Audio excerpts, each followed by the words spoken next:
Hi and welcome to the next video. In this video, I will be scratching the surface of the concept of synchronicity. I will be putting down links in order if you guys need to get deeper into the concept. But let's just start off with just the basics here, okay? So, this term synchronicity, we've heard it so many times. We've heard spiritualists talk about it. We've heard existentialists talk about it. We've heard physicists talk about it. We've even heard religious people talk about it. So what is synchronicity?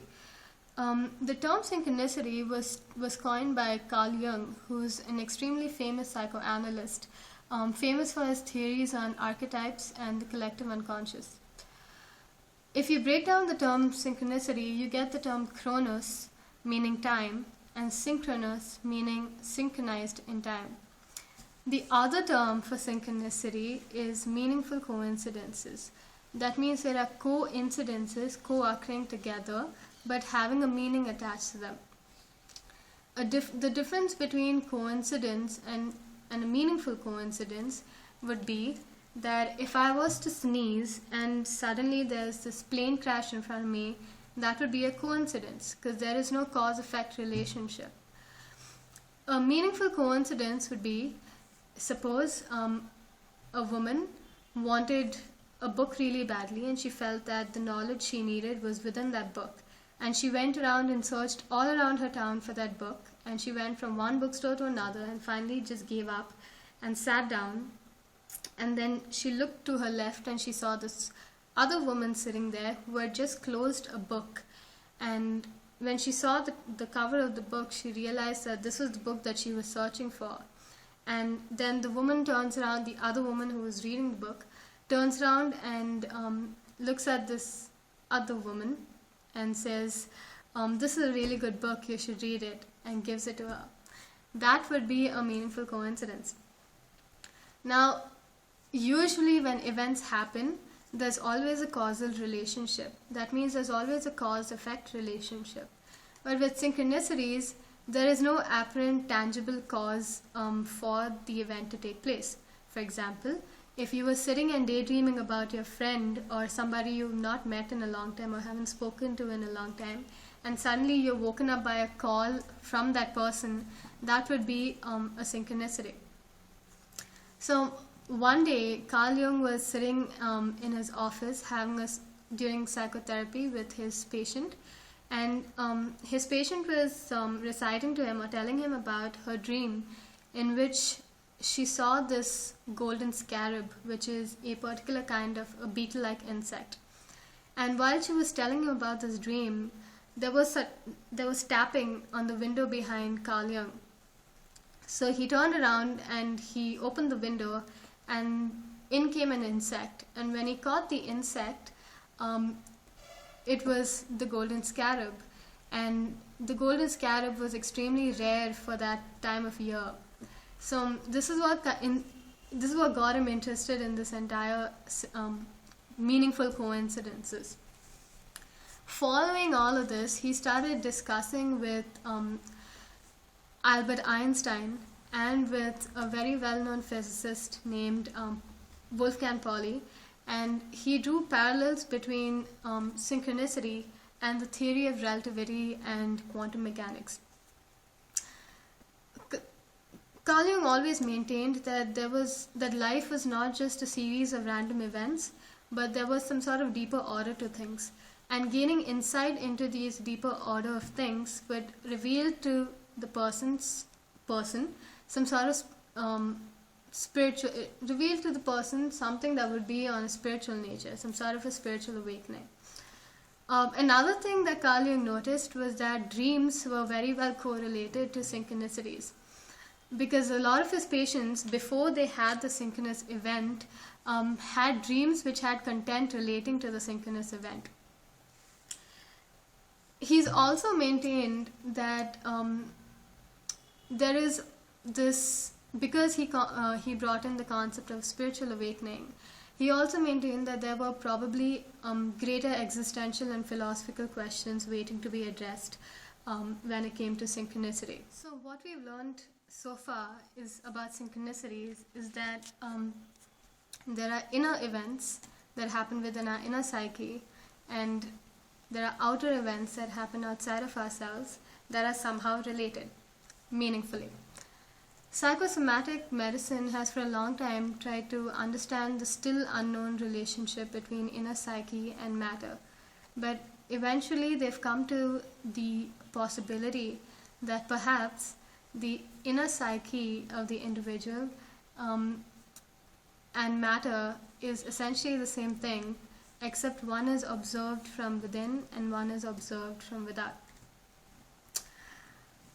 What are the kind of synchronicities that I'm talking about, right? What are synchronicities? One of the very common forms of synchronicity is wanting particular, very specific kind of information to enter your life, and having events and people come into your life that hold the exact information that you were looking for. That is a form of synchronicity. When you hear terms like there have been so many synchronous events in my life that led me to this, it's basically one event that led to another event that led to another event that had all meaning attached to it, and one meaning led to another. So that's meaningful synchronicity when it comes to attracting information or events into your life, people into your life.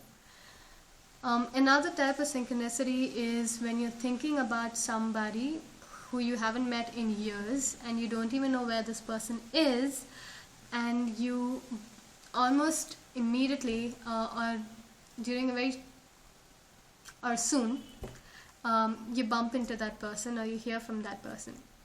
That's another form of synchronicity. The third form of synchronicity would be having a thought, holding a word or an image, and almost immediately hearing it or seeing it in your external world.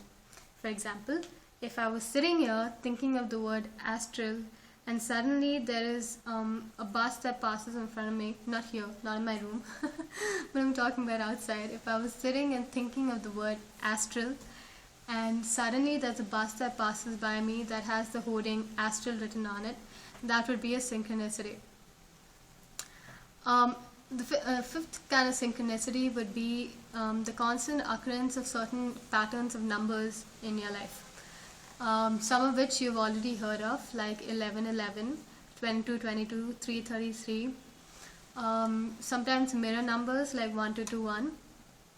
For example, you happen to chance onto your laptop screen and the time is 1111 or 111. Or you keep waking up early morning, every morning at 3:33 a.m. every morning, 3:33 a.m. or seeing these same numbers all over the place in this exact same sequence, but not really looking out for the events, looking out for the numbers, like I'm looking for 1111, then obviously when you see it, you'll be like, okay, synchronicity. That's not a synchronicity. Synchronicities occur when 1111 you observe it just when you happen to have chanced onto it, with no actual confirmation bias of having looked for it. It just happens, just like that, when you're not thinking about it.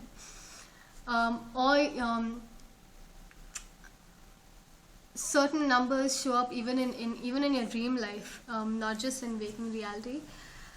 Throughout history of synchronicities, people have interpreted it in all kinds of ways, even though physicists have not exactly dwelled in it as much. There are some physicists and mathematicians who are looking at this, but they still don't know what causes synchronicity. But religious people look at synchronicities as being some sort of divine grace, while spiritualists look at it as being some sort of guidance, as unique symbolic expressions of a higher consciousness. But what is noticed is that the number of synchronicities in a person's life increase rampantly right before there's a life-changing event. And this is something that Jung actually observed. The other thing he observed, which I think I mentioned already, was that dreams were related to synchronicity. Synchronicities. And the third thing about synchronicities is that they're always positive. They've always led to positive events happening. And nobody really knows what exactly is going on, so, you don't, I mean, I know there's a fear of the unknown and all that, and I know a lot of you have experienced so much of synchronicities, but point is, the next time you see a synchronicity or you experience one, be excited, because it always points to the good, it always points to the positive. And I'm probably gonna end my video on that, because I cannot think of anything else to talk about. But yeah, I think that is pretty much it in my video. I've actually gone through all my points, and I think I've said it all, so I don't go all over the place, because I know how people like, stop your rants, you just go all over the place with your stuff. So I'm not gonna do that. But yeah, I hope this video was informative. I hope I answered your question on synchronicity for all of you who've written to me about it. And if you have any more questions, please let me know. I should be happy to answer them. And if you have really cool synchronous experiences, please feel free to share them with me. So thank you for watching, and catch you later. Bye.